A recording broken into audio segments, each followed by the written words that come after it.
Alhamdulillah nahmaduhu wa salli ala rasulihil karim. Amma ba'd, a'udzu billahi minasy syaithanir rajim. Bismillahirrahmanirrahim. Ayolah Ramganj Darussunnah Husainia Hafizia মাদ্রাসার বার্ষিক প্রতিষ্ঠা বার্ষিকীর ৪র্থ বছরে পা রেখেছে। এই উপলক্ষে মাদ্রাসার কর্তৃপক্ষ ছাত্র বন্ধুরা যে আয়োজন করেছে, আয়োজনে উপস্থিত অত্র মাদ্রাসার প্রাণপ্রিয় ওস্তাদগণ উপস্থিত আছেন, কলেজের প্রাণপ্রিয় সোনামণিরা ও ছাত্র বন্ধুরা, সকলের প্রতি আন্তরিক সালাম। আসসালামু আলাইকুম ওয়া রাহমাতুল্লাহি তাআলা ওয়া বারাকাতুহু। পৃথিবীতে আমরা সবাই একদিন ধীর গতি করে করে জীবন ঝুঁকির মুখে করে পড়ে একদিন আস্তে আস্তে দুনিয়া ত্যাগ করতে হবে, চাকতে হবে। আমাদেরকে এই সুন্দর ভবন কতই না কিছু রেখে গিয়েছি এই দুনিয়াতে, কত মায়াবতী কত জিনিসের সাথে মিশে গেছি আমরা, কোনো কিছুই একদিন আমাদের মাঝে থাকবে না। একদিন এই দারুসুন্নাহ হুসাইনিয়া মাদ্রাসা ছিল না। 2021 সালে আমার প্রিয় ওস্তাদ হযরত মাওলানা হাফেজ কারি মোহাম্মদ নাসিরউদ্দিন সাহেব ওর পরিচালক হুজুর, যিনি মাদ্রাসার পরিচালক, হুজুরের অক্লান্ত পরিশ্রমের মাধ্যমে আজকে আমরা সফলতা পেয়েছি। রামগঞ্জের জমিনে ইতিহাসের পূর্বে কখনো এমন মানুষ ছিল না, এমন প্রতিষ্ঠান ছিল না। হুজুর রামগঞ্জের মাটিতে পা দেওয়ার পরে রামগঞ্জের মাটিটা কেমন জানি আল্লাহ তাআলা রব্বুল আলামিনের এক প্রকার রহমতের ছায়া তলে চলে এসেছে। কেমন জানি রামগঞ্জের মাটিতে এই দিনিয়া মাদ্রাসা থেকে শুরু করে এই হুসাইনিয়া মাদ্রাসা পর্যন্ত হুজুর যতটুকু অক্লান্ত পরিশ্রম মাদ্রাসার জন্য করছেন, আমি আমার চোখে যতটুকু দেখছি, হুজুর এমনও সময় গিয়েছে হুজুর রাতে ঘুম নাই, হুজুরের কোনো দিন গিয়েছে হুজুর পেট ভরে খাবারও খান নাই, কোনোদিন সারাটা দিন হুজুর খাবারে বিঘিন ছিলেন। এত মেহনত করে আমাদের যে প্রাণপ্রিয় ওস্তাদ আমাদের জন্য এমন একটি মনোরম পরিবেশে, এমন একটি সুন্দর পরিবেশে, এমন একটি প্রতিষ্ঠানের আয়োজন করেছেন, এমন একটি প্রতিষ্ঠান তৈরি করেছেন রামগঞ্জের মাটিতে, রামগঞ্জের জমিনে রহমত স্বরূপ এমন একটি প্রতিষ্ঠান যিনি করেছেন, আজ হয়তো তিনি আমাদের মাঝে নেই। আমরা আমাদের ওস্তাদের জন্য দোয়া করব, আল্লাহ তাআলা রব্বুল আলামিন যেন ওস্তাদের হায়াতে বারাকা দান করে, সকলে বলুন আমিন। হুজুর সারসিনা দরবারে গিয়েছেন, হুজুর যেন আমাদের মাঝে সুস্থ অবস্থায় ফিরতে পারেন। আমরা হুজুরের জন্য দোয়া করব, আল্লাহ তাআলা রব্বুল আলামিন যেন হুজুরকে আমাদের মাঝে সুস্থ অবস্থায় ফিরে, সকলে বলুন আমিন। মনে রাখবেন, পৃথিবীতে মানুষ ইলম শিক্ষার জন্য তলবে ইলমরা বিভিন্ন জায়গায় ইলম খোঁজ করে। ইলম এমনই একটা জিনিস, যেমন করে পৃথিবীর বুকে কোনো বোতলের ভিতরে পানি রাখতে হলে সর্বপ্রথম বোতল প্রয়োজন হয়, তেমন করে কোনো স্টুডেন্ট বা ছাত্রের ভিতরে ইলম ঢুকতে হলে সর্বপ্রথম তার কাছে আদব থাকা মাস্ট প্রয়োজন। আদব কাকে বলে? একজন স্টুডেন্ট সদা সর্বদাই ওস্তাদের সাথে সুন্দর ব্যবহার, ওস্তাদের সাথে এমন ব্যবহার করা, ওস্তাদ ওই স্টুডেন্টের প্রতি যেন তার একটা আলাদা নজর থাকে। ওস্তাদ যেন সব জায়গায় নামাজের বিছনায় তাহাজ্জুদের মসলায় বসলেই যেন ওই স্টুডেন্টের আদবটা ওস্তাদের চোখের মাঝে ফুটে ওঠে। ওস্তাদ যেন নামাজের বিছনায় হাতটা তুললেই অন্তরে স্টুডেন্টের কথাটা, ছাত্রের কথাটা মনে চলে আসে। ওস্তাদ মুখ দিয়ে দোয়া করতে হয় না, মন থেকে ওই মন সাক্ষ্য দিয়ে রব্বে কারিমের কাছে ওই ছাত্রের জন্য এমন ভাবে দোয়া করে, আল্লাহ তাআলা রব্বুল আলামিন ওই ছাত্রের পুরো জিন্দেগিটাকে আল্লাহ তাআলা রব্বুল আলামিন চেঞ্জ করে দেয়। আমাদের মাঝে আমরা দেখি অনেকের ইলমের কিন্তু অভাব নেই, কয়েকবার পড়লেই একটা বড় আয়ত্ত হয়ে যায়। হাজার হাজার হাফেজ বাংলাদেশে আছে, যারা রাস্তার পাশে ফুচকা বিক্রি করে, যারা গাড়ি চালায়, যারা প্রাইভেট কার হেলপারি করে, যারা বিভিন্ন জায়গায় বিভিন্ন জব করে, কিন্তু তাদের ভিতরে কোরআনের জ্ঞান আছে।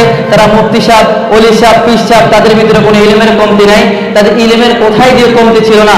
ছাত্র জমানায় থেকে যারা এক নাম্বার ছিল, তাদের ব্যাকগ্রাউন্ডটা যদি একটু দেখেন, আপনি দেখবেন তাদের ভিতরে বেয়াদবমূলক, অহংকারমূলক জিনিসটা থাকার কারণে আল্লাহ তাআলা রব্বুল আলামিন তাকে আজকে বড় অবস্থায় আল্লাহ তাআলা ধ্বংস করে দিয়েছেন।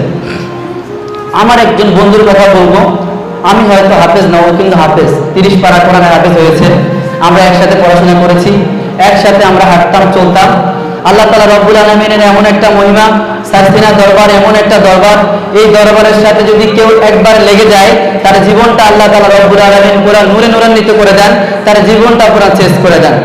আমি ওই দিকে যাচ্ছি না, ব্যাকগ্রাউন্ডটা ওই দিকে টানছি না।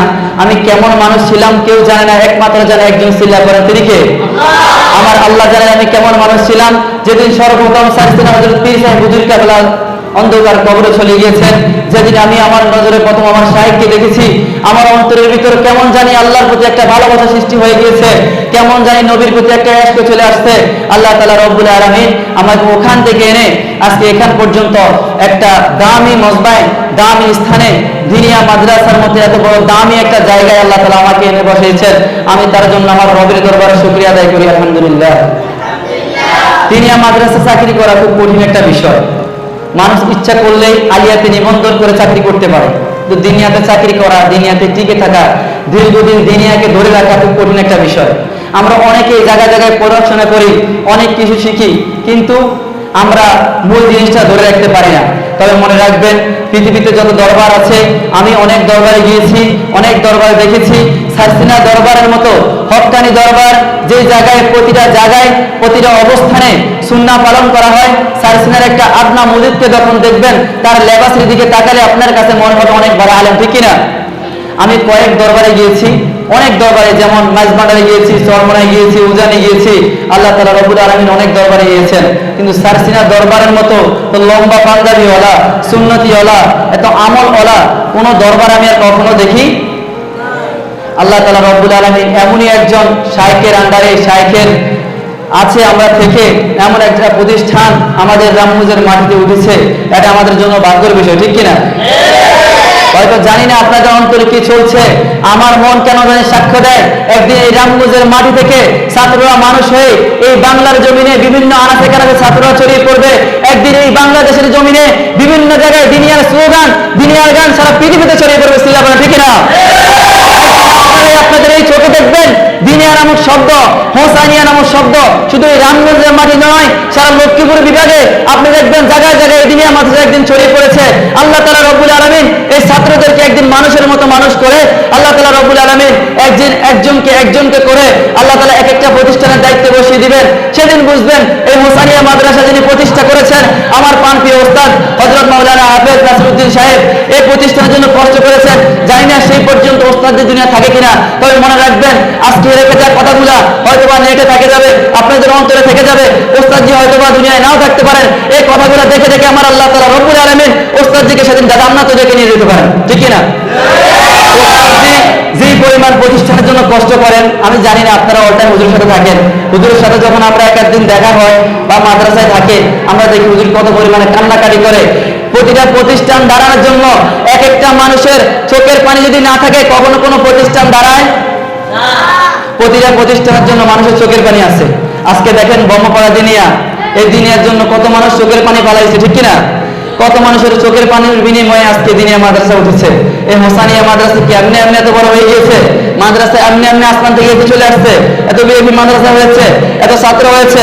না, ওস্তাদজির অনবরত পরিশ্রমের কারণে আমরা আজকে এত সুন্দর একটি প্রতিষ্ঠান পেয়েছি, এত সুন্দর একটি মনোরম পরিবেশে আমরা পড়াশোনা করতে পারতেছি। এমনও মাদ্রাসা আছে অনেক মেহনত সহ্য করে। আমি দেখেছি হুজুর কখনো স্টুডেন্টের কোনো কষ্ট সহ্য করতে পারেন না, কোনো কিছু দেখলে হুজুর নিয়ে আসেন। টাকা খরচ হয়, হুজুর এই বিষয়টা দেখে না, কিন্তু হুজুরের স্টুডেন্টরা কিভাবে সুখে থাকবে, কিভাবে ভালো থাকবে, হুজুর সবসময় চেষ্টাটা করেন। আরেকজন শিক্ষকের নাম না বললেই নয়, যিনি আমাদের মাঝে উপস্থিত আছেন, আমাদের বিজ্ঞান হুজুর হযরত মাওলানা বেলাল হোসেন সাহেব। উনি অক্লান্ত পরিশ্রম করেন, আমাদের দুনিয়াতে দীর্ঘদিন ছিল। আমি দেখতাম উনি রাতে ঘুমাতেও না, উনি আমল করতেন। আমি যতদিন দুনিয়াতে ছিল, একদিন আমি তাহাজ্জুদ ওনার মিস দেখি নাই। অনেক ওস্তাদ দুনিয়াতে আমি যেভাবে দেখেছি, রাতের 1টায় ঘুমালো, বিজ্ঞান হুজুর রাতের 3টায় উপস্থিত, রাতের 2টায় ঘুমালো, বিজ্ঞান হুজুর রাতের 3টায় উপস্থিত। তাহাজ্জুদের মিসটা আমি ওনাকে দেখতাম। আমরা সকলে ওনার জন্য দোয়া করি, আল্লাহ তাআলা রব্বুল আলামিন ওনার ভবিষ্যৎ জীবনকে যেন ভালো করে, আল্লাহ তাআলা যেন হায়াতে বারাকাত দান করে, সকলে বলেন আমিন। বিজ্ঞান হুজুর একজন ভালো মানুষ, উনি অক্লান্ত পরিশ্রম দুনিয়াতে করেছে। উনি যেদিন দুনিয়া থেকে হোসাইনিয়াতে আসছে, আমরা অনেক কষ্ট ভোগ করেছি। জানি না কার কাছে কেমন মনে হয়, এই ওস্তাদগুলা যেদিন এসব জায়গা থেকে চলে যাবে, আমরা অনেক কষ্ট বোধ করবো। অনেকের ভিতরে হয়তো কথাগুলো হাস্যকর হতে পারে, অনেকের কাছে হয়তো কথাগুলো মজবান দিতে পারে, কারণ আমার জীবনে আমি অধিকাংশ সময় মজা দিয়ে কেটেছি, মানুষকে হাসাহাসিতে কাটাইছি।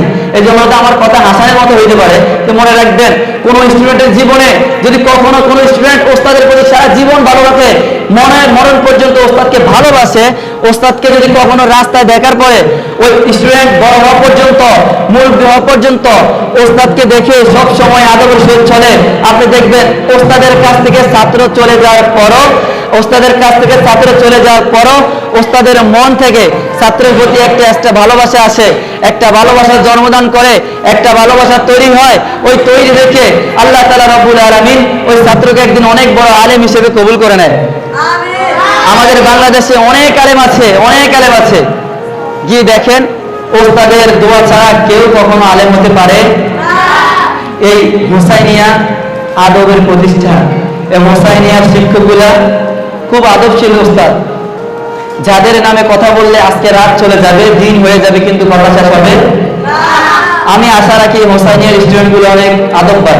হয়তো কিছু আছে ছোট, বুঝে না, অনেক না বুঝে ভুল করে ফেলে, তাদের জানা নেই, তারা হয়তো না বুঝে ভুল করে ফেলে, পরে যখন শুনে অন্তরে কষ্ট পায় যে আমি না জেনে ভুল করেছি।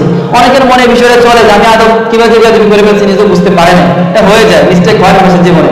তবে একটা কথা বলছি, আমার যে বড় স্টুডেন্ট বন্ধুরা আছেন, আপনারা সবসময় নিজেদের প্রতি খেয়াল রাখবেন, আদবের প্রতি খেয়াল রাখবেন। আর বিশেষ করে আপনাদের পড়াশোনার মান অনেক ভালো। রামগঞ্জে যে প্রতিষ্ঠানগুলো আছে, অনেক প্রতিষ্ঠান আপনারা দেখবেন, অনেক প্রতিষ্ঠানগুলো দেখবেন, সব প্রতিষ্ঠানের চেয়ে রামগঞ্জ হোসাইনিয়া মাদ্রাসার মান আল্লাহ তাআলা রব্বুল আলামিন এতই পরিমাণে ভালো রেখেছেন, আলহামদুলিল্লাহ। আমরা রবের দরবারে শুকরিয়া করি যে আমরা জ্ঞাপন করে শেষ করতে পারবো না। আমাদের ছোট ছোট ছাত্ররা অনেক পড়া মুখস্থ হয়ে গিয়েছে। অনেক মাদ্রাসা গিয়ে দেখেন ছাত্ররা সূরাও পারে না, সূরা পেজ পর্যন্ত এই বয়সে ছাত্ররা পারে না। সেই জায়গায় রামগঞ্জের জমিনে হোসাইনিয়া মাদ্রাসা দেখিয়ে দিয়েছে যে বাংলার জমিনে ইসলামের জন্য এই একটি প্রতিষ্ঠান অনেক বড় খেদমত করতে পারে। এমন একটি বিষয় রামগঞ্জের হোসাইনিয়া দেখিয়ে দিয়েছেন, যা ইতিহাসের জমিনে রামগঞ্জের মাটিতে হয়েছে কিনা আমার জানা মতে আমি কখনো দেখি নাই, আমার জানা মতে কখনো আমি শুনিও নাই। কিন্তু রামগঞ্জের এই প্রতিষ্ঠানটা আল্লাহ তাআলা রব্বুল আলামিন যেভাবে টিকিয়ে রেখেছেন, আমি দোয়া করি, সকলের কাছে দোয়া চাই, সকলে মাদ্রাসার জন্য দোয়া করবেন। আল্লাহ তাআলা রব্বুল আলামিন যেন এই মাদ্রাসা শেষ পর্যন্ত কবুল করেন, এই মাদ্রাসার প্রতিটি অবস্থানকে কবুল করেন। আপনারা আপনাদের জায়গা থেকে কখনো বিশৃঙ্খলা করবেন না, ওস্তাদের কথাগুলো মেনে চলবেন। মনে রাখবেন, ওস্তাদ প্রতিটা রাত্রে তাহাজ্জুদে কোনো স্টুডেন্ট যদি খারাপও হয়, ছাত্র খারাপও হয়, ওস্তাদ কখনো কোনো ছাত্রকে বদদোয়া দেয়। আজ পর্যন্ত কোন ওস্তাদের মুখ থেকে শুনছেন তুই ধ্বংস হয়ে যাই কথা বলতে? কোন ওস্তাদ বলছেন তুই অমানুষ হয়ে যাবি এই কথা বলতে? মনে রাখবেন, ওস্তাদ সবসময় বাহবা দেয়, তুমি ভালো হবে, তুমি অনেক বড় আলেম হবে, জগৎ বিখ্যাত আলেম হবে, একদিন মানুষ তোমাকে সম্মান করবে। এমন ইতিহাস ঘটে, ওস্তাদকে অনেক মানুষ চিনে না, কিন্তু ছাত্রকে পৃথিবীর হাজার হাজার মানুষ চিনে কিনা? আপনারা কি বলতে পারবেন মিজানুর রহমান আজহারী ওস্তাদকে? কিন্তু উনি সব মানুষের কাছে খুব ফেমাস। এখন আপনাকে যদি প্রশ্ন করি, আমাদের ডক্টর কাবিরউদ্দিন সরকার স্যার সাহেব হুজুর সবচেয়ে প্রিয় ওস্তাদকে আপনি বলতে পারবেন? কিন্তু আমরা হুজুরকে চিনি, হুজুর ওস্তাদকে চিনি না। মনে রাখবেন, একদিন ওস্তাদের দোয়ার কারণে ওনারা এখানে আসছে, আমাদের প্রিয় ওস্তাদদের কারণেও আমরা একদিন এমন একটা মঞ্চে চলে যাব যে মঞ্চের ভাবনা আমাদের মাথায় এখনো নাই। আমরা একদিন এমন একটা অবস্থায় চলে যাব যা আমরা এখনো ভাবতেও পারি না। যখন চলে যাব তখন আমাদের মাথায় আসবে।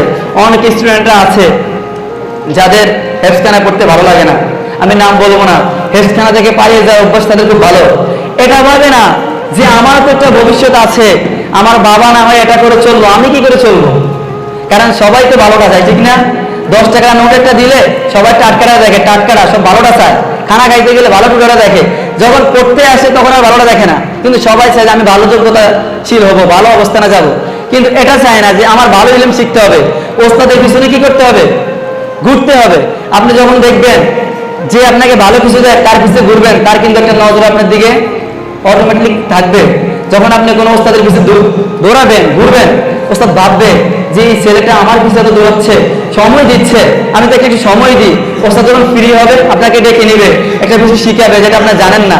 আপনার তারা আপনাদের ওস্তাদ থেকে বেশি জানেন না, জানেন না, ওস্তাদ আপনার থেকে বেশি পারদর্শী, অনেক পারদর্শী।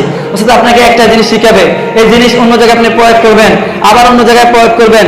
এভাবে একদিন আপনাদের দ্বারা এই বাংলার জমিনে বিভিন্ন জায়গায় ইলম কি করবে? পুঁছিয়ে যাবে। আপনার ইলমের প্রচারক হয়ে যাবেন, দিনের হাদি হয়ে যাবেন তখন। এখন আপনার যদি ওস্তাদের পিছনে না দৌড়াইয়া ওস্তাদ আপনাদের পিছনে দৌড়ায়, কত 2 নাম্বার ধরে, 1 নাম্বার ধরে, এটা করবো? সুতরাং মনে রাখতে হবে, ওস্তাদের প্রতি সবসময় আদব রাখতে হবে, এই বিষয়ে সবসময় খেয়াল রাখতে হবে। ওস্তাদরা কি বলে এগুলো মনোযোগ শুনবেন। আর ওস্তাদ যখন সামনে বসবেন, কখনো কোনো স্টুডেন্ট এলোমেলোভাবে বসবেন না, পা চুলকাবেন না, মাথার টুপিটাকে ঠিক করে নেবেন, পাঞ্জাবির কলমটাকে ঠিক করে নেবেন। মনে রাখবেন, যে স্টুডেন্ট সুন্দর অবস্থায় ওস্তাদের সামনে বসে, ওস্তাদের নজরটা কিন্তু আদববান ছাত্রের দিকে সবার আগে পড়ে। যে ছেলেটা সুন্দর করে মলিন ভাষায় ওস্তাদের কথার জবাব দিচ্ছে, ওস্তাদ কিন্তু আগে ওকে মার করছে। যে বেয়াদবের মতো কথা বলছে, ওস্তাদের ওর দিকে তাকানোর মতো সময়ই নেই, কারণ ওস্তাদ তো তাকে দেখছে স্পষ্টভাবে সে কি করতেছে, ঠিক কিনা? সুতরাং ওস্তাদের কাছে যখন বসবেন আপনারা সুন্দরভাবে বসবেন। আর খাস করে আপনাদের কলেজের টুকরা, আমাদের কলেজের টুকরা, বিশেষ করে আমার কলেজের টুকরা প্রাণপ্রিয় ওস্তাদ হযরত মাওলানা কারি হাফেজ নাসিরউদ্দিন সাহেব, যেনার কাছ থেকে আমি শিখেছি কিভাবে দিন প্রচার করতে হয়, যেনাকে দেখে আমি শিখেছি কিভাবে দিনের কাজ প্রচার করতে হয়। একটা সময় ব্রহ্মপাড়ার মাটি আমাকে চিনত না, যে মানুষটার ছোঁয়া পাওয়ার পরে ব্রহ্মপাড়া প্রতিটা মানুষ নয়, প্রতিটা ঘরে গিয়ে জিজ্ঞাসা করলো। আলহামদুলিল্লাহ কিছু মানুষ হলে এখন নাজিমউদ্দিন নেসাই নামে আমাকে ছিলেন। এটা আমার টাইটেল নয়, এটা প্রাণপ্রিয় ওস্তাদ আমাকে টাইটেল দিয়েছেন। আমার ওস্তাদের জন্য আমি দোয়া করি, আপনারা হুজুরের জন্য তাহাজ্জুদের বিছানায় দোয়া করবেন। আমি দোয়া করি যতদিন আল্লাহ তাআলা রব্বুল আলামিন এই দুনিয়ার বুকে আমাকে বাঁচিয়ে রাখে, আমি সব সময় যদি কখনো কোনো মঞ্চে ওঠার সুযোগ হয়, আমি আমার বুকটাকে অনেক উঁচু করে বলবো, আমার একজন ওস্তাদ ছিল হাফেজ কারি নাসির, যিনি আমাকে সবসময় বুঝাতেন, বাবা দুনিয়ার বুকে ভালো কাজ করতে হলে মানুষ বাধা দিবে, মানুষ তোমাকে কটু কথা বলবে, মানুষ হাজার কথা বলবে, কারো কথা শোনার সময় নেই, তুমি তোমার অগ্রযাত্রায় চলো, একদিন সফলতা একদিন দিবসিল্লাহ করেন তিনি কে? সে আল্লাহ আমাদেরকে সফলতা দিবেন। কোনো কাজে হুজুরের কথা আমি শুনে এগিয়ে গিয়েছি, কখনো আমি পিছপা হই নাই। আজ পর্যন্ত আল্লাহ আমাকে ফিরিয়ে নেয়, প্রতিটা কাজে সফলতা পেয়েছি, সুনাম পেয়েছি, হুজুরের কথা শুনে কাজ করেছি, মানুষের কাছ থেকে অনেক ভালোবাসা পেয়েছি। আপনারা আশা করি ওস্তাদের কথা মতো চলবেন, হুজুরের জন্য দোয়া করবেন। আজকে হয়তো হুজুর থাকলে অনেক ভালো হতো, হুজুরের সাথে কথা বলতাম, হুজুরের মহামূল্যবান কথাগুলো আমরা শুনতাম, আমাদের জীবনের সাথে আমরা গেঁথে নিতাম। হুজুরের কথাগুলো শুনে আমাদের জীবনকে আরো চমৎকার সুন্দর করতে আগ্রহ করতো। আমরা হুজুরকে নিয়ে অনেক মিস করি। দোয়া রইল প্রিয় শিক্ষকের জন্য, হুজুরের জন্য দোয়া আছে। আজকে আমি এখানে আমার আলোচনা শেষ করছি। আলহামদুলিল্লাহ রাব্বিল আলামিন।